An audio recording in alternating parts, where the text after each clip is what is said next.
অয় জিল্লো বরবাদ এই সিনেমাটি তো আমি তো মানে এখন পারিবারিক সময়টা যাচ্ছে অনেক আগে থেকেই বলছিলাম, যেহেতু আমি গল্পটা জানতাম। এখনো তো আসলে অনেক ছোট।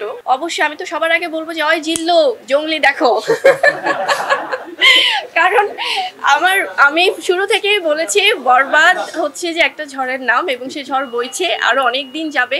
এটা আমাদের ইন্ডাস্ট্রির জন্য অনেক পজিটিভ। বরবাদে আছে আমাদের সবার প্রিয় মেগাস্টার শাকিব খান, ভীষণ ভালো একজন অভিনেতা, যিনি দিনের পর দিন নিজেকে আরো ফাইন টিউন করছেন, ভিন্ন ভিন্নভাবে আসছেন দর্শকদের সামনে এবং দর্শক কিন্তু যে কোনো শ্রেণীর দর্শক এখন ওনাকে সেভাবে ভালোবাসা দিয়ে একসেপ্ট করছে 100%।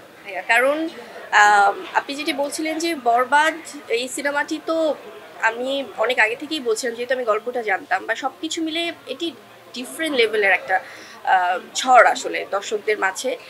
আর সাকিবিয়ান্স যারা আছেন, যারা আমাদের প্রিয় নায়ক শাকিব খানের যারা ভক্তকুল, এত বড় একটা ফ্যান বেস, তারা কিন্তু শুরু থেকেই ভীষণ পজিটিভ। তারা জঙ্গলিকে যেভাবে আপন করে নিয়েছে এবং এটাই তো আসলে হওয়া উচিত। সব নায়ক নায়িকাদের ফ্যানরা সবার সিনেমা দেখুক, এটাই আমরা চাই। আর যারা বুবলি ফ্যান্স বা সিয়াম ফ্যান্স বা যারা জঙ্গলির ভক্ত, তারা আবার বরবাদ দেখছে, বা যারা নিশু ভাইয়ের ফ্যানরা আছেন, দাগির যারা ফ্যান, তারা আবার অন্য সিনেমাগুলো দেখছে। সো আমার মনে হয় মিলেমিশে এটাই আসলে একটা ইন্ডাস্ট্রিতে হওয়া উচিত এবং হচ্ছেও তাই। আমি তো মানে এখন পারিবারিক সময়টা যাচ্ছে, জঙ্গলি নিয়ে যাচ্ছে, সো বরবাদ নিয়ে যাচ্ছি, ডেফিনেটলি এর মধ্যেই দেখবো অবশ্যই। আর বরবাদের গল্পটা আমি তো জানি যে খুবই ভালো হয়েছে এবং এটা যেহেতু বিগ বাজেটের সিনেমা এবং এটা আমাদের সাপোর্ট করা সবার উচিত, দর্শকদের হোক বা আমাদের ইন্ডাস্ট্রির হোক। আর ডিফারেন্ট আমাদের জঙ্গলি যেমন একটা অন্য ঘরানার সিনেমা, একটি ডিফারেন্ট গল্পের, এবং বরবাদও অন্যরকম।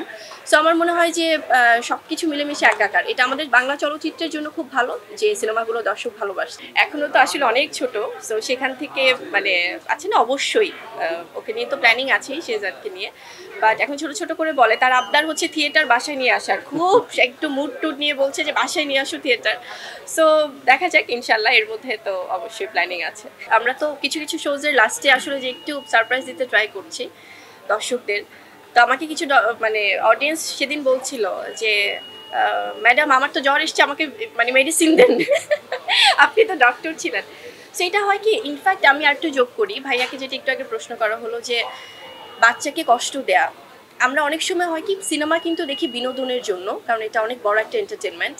তার বাইরে আমরা অনেক সময় আছি না, আমরা ছোটবেলায় যেটা দেখতাম বা এখনো অনেক ভালো ভালো সিনেমা হচ্ছে যেগুলোতে আমরা একটু মেসেজ খুঁজি, যে সোশ্যাল মেসেজ আছে কিনা। কারণ সিনেমা এমন একটি মাধ্যম একটি সোসাইটিতে যেটা অনেক কিছু চেঞ্জ করে দেয়, হয়তো মানে একদিনে সম্ভব না।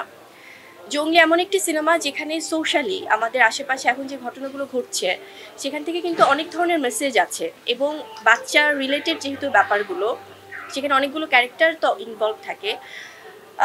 আমরা আশেপাশে এখন দেখছি যে এত নৃশংস কিছু ঘটনা ঘটছে, যেখান থেকে কিন্তু আমরা নিজেরাই খুব সিক ফিল করি, যে আসলে তখন মনে হয় যে এখনই প্রতিবাদ করব বা এখনই আমরা এটার বিরুদ্ধে কোনো স্টেপ নিব। সো আমার মনে হয় জঙ্গলি দেখলে অনেক কিছু বিষয় আসলে সবাই বাবা মা হিসেবেও যেমন অনেক সচেতন হবে, আশেপাশের অনেক বিষয় আসলে তারা অনেক কিছু আমার মনে হয় যে রিয়েলাইজ করতে পারবে।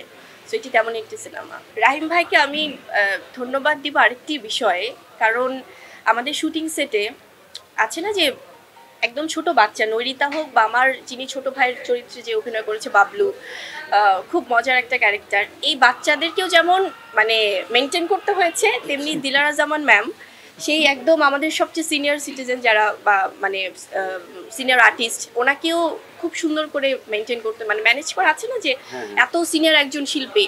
সো এটা কিন্তু খুবই ডিফিকাল্ট ছিল, এবং আমাদের অভিভাবক আমাদের এত সুন্দর করে যে ডিস্ট্রিবিউশনের দায়িত্বে আছেন এবং আমাদের সব কিছু দেখছেন, পুরো জঙ্গলি টিমটাই আসলে আমার মনে হয় যে এটা তো একটা টিম ওয়ার্ক, একটা সিনেমা তো আসলে টিম ছাড়া পসিবল হয় না। সো আপনাদের মাধ্যমে আসলে ধন্যবাদটা তো আমাদের কখনো ফর্মালি অফিসিয়ালি জানানো হয় না, যেহেতু আমরাই একটা পরিবার, কিন্তু আপনাদের যখন সামনাসামনি হয় তখন সুযোগটা হয়। So thank you.